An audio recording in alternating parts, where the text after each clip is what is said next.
Online खेळाच्या नावाखाली तरुणाईची कोट्यावधी रुपयांची फसवणूक केल्याप्रकरणी कोर्डवाडी पोलीस ठाण्यात दाखल गुन्ह्यात सोलापूर ग्रामीण पोलिसांनी व्यापक तपास करून 23 आरोपींविरुद्ध न्यायालयात सुमारे 5,000 पानी दोषारोपपत्र दाखल केले आहे। या बेकायदा ऑनलाईन खेळातून 36,33,37,728 रुपयांचा बेकायदा व्यवहार झाला असून यात फिर्यादीसह इतर 7 तरुणांची 2,78,26,726 रुपयांची फसवणूक झाल्याचे दोषारोपपत्रात म्हटले आहे। गेल्या 12 फेब्रुवारी रोजी कोर्डवाडी पोलीस ठाण्यात याबाबत गुन्हा दाखल झाला होता।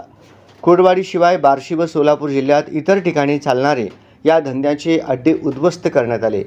ऑनलाईन खेळाच्या बेकायदा धंद्यातून तरुणांना भुरळ पाडून त्यांची फसवणूक केल्याप्रकरणी नितीन महादू पाटमस, रणजित महादेव सुतार, वैभव बाबू सुतार, राहणार कोर्डवाडी यांच्या विरुद्ध सुरुवातीला गुन्हा दाखल झाला होता। नंतर या गुन्ह्याचा तपास आर्थिक गुन्हे शाखेचा अतिरिक्त पदभार सांभाळणारे सोलापूर ग्रामीण गुन्हे शाखेचे वरिष्ठ पोलीस निरीक्षक संजय जगताप यांच्याकडे सोपवण्यात आला होता। गुन्ह्याचे तांत्रिक विश्लेषण करून आरोपींच्या बँक खात्याची सखोल पडताळणी केली असता त्यात आणखी काही बाबी समोर आल्या।